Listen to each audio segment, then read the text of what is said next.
Uh-huh. I see you looking at that plate. I sure do.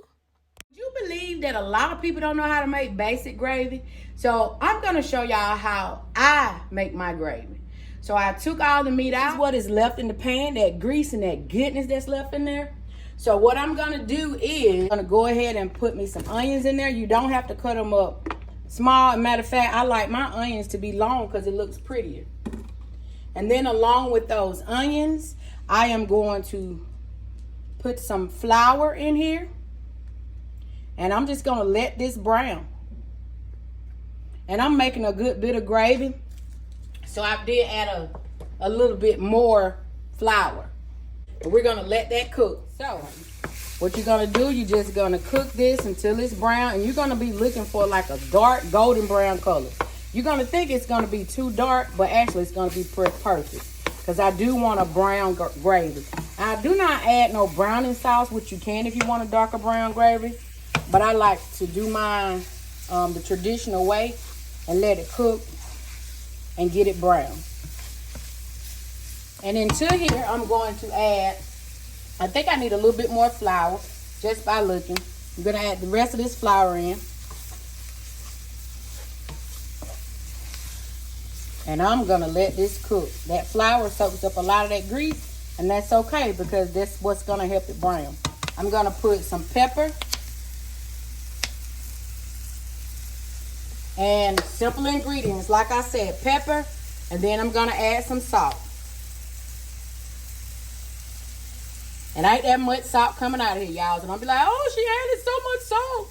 Not that much ain't coming out because I do have to put some liquid in here, so that liquid is going to take a lot of that salt out. So, and when you're cooking, it's definitely good to taste because you may have to add more seasoning.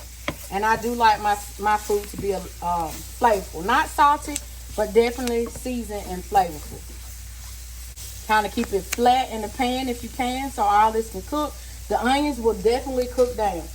So Toot said today that she wanted some cube steak, and I already took out ground beef meat to make hamburgers on the grill. And she's like, I want cube steak. I'm like, girl, cube steak is way too high. We've been looking, prices are ridiculous. And so I was like, what I can do for you is I can make those patties. I don't know why people call them hamburger steak, but I'm just say beef patties and cook those in the pan and make some gravy. And that's what we're going to have. And it's very similar to cube steak. You see all the brown color? It's getting very brown. All right, I did have to add a little bit more oil. I like to take oil out and keep it in a cup. You know what? I'm going to put all of it in there because that's still the stuff on the meat. That's that goodness I was telling y'all about. But I don't like it too oily.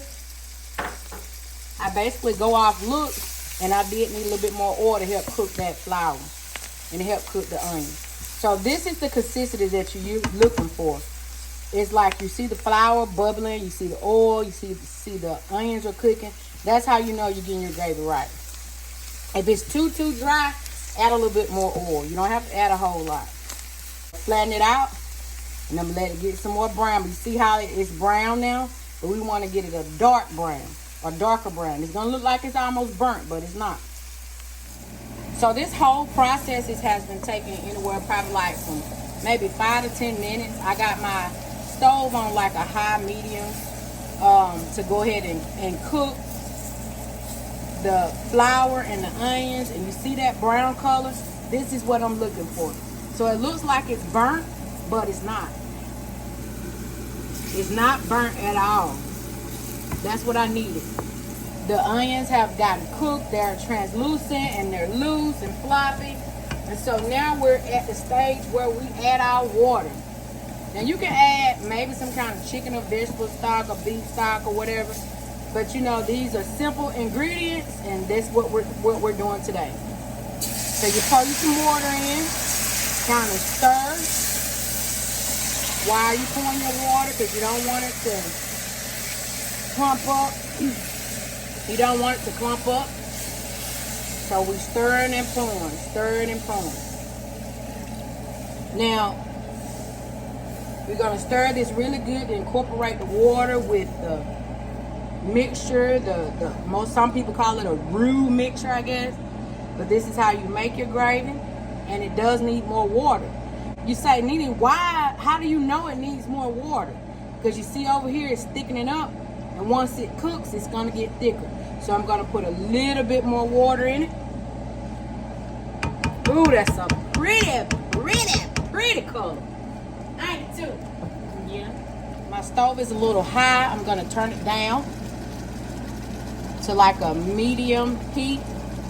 So I put my water in. I'm putting a little bit more water. Now I want it thick, but I don't want it too thick. Like some putty. I want it the gravy type thick. Not too thin, not too thick.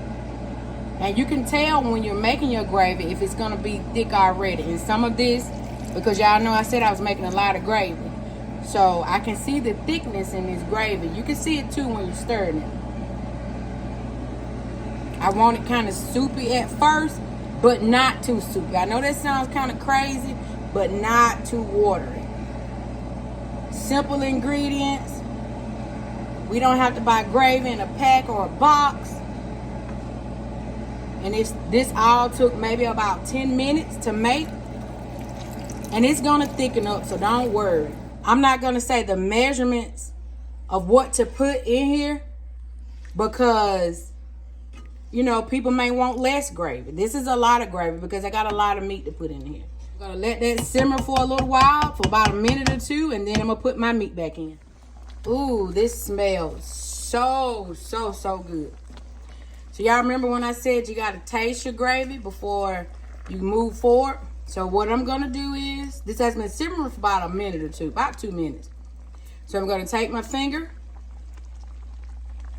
and I just put it on the spoon. See, it needed a little bit more salt and pepper. You season to your taste. If you don't like pepper, don't put pepper. If you don't like salt, your gravy might be bland, but don't put salt. Put whatever you like. We're going to get back to that gravy in a minute, but I want to show y'all my patties while they were cooking. All I put was salt, Lawry's, pepper, and some onion powder. I made them into patties and put them in the pan to cook. Here are my beef patties that I previously cooked. So I'm going to add these back to this gravy. And I want to make sure that the patty has the gravy on it.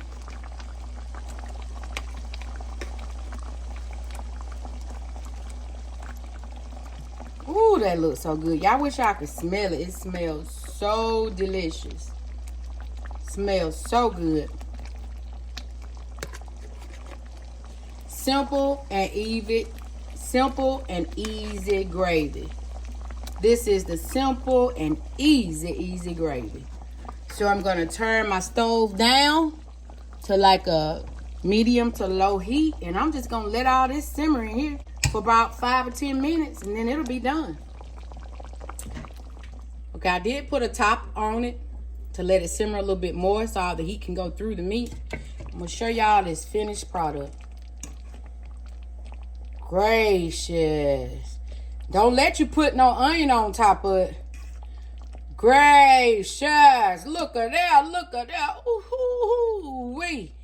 Don't that look good, y'all? Good. That's a pretty piece of meat, y'all. Good gracious alive. Now, here is that magnificent plate that I showed you at the beginning. I know you want some, because I would want some. Don't that gravy look good? I made those homemade potatoes. Now, the green beans came out the can, but those are fresh homemade potatoes. Ooh wee! Now, this is what you call some Southern comfort food.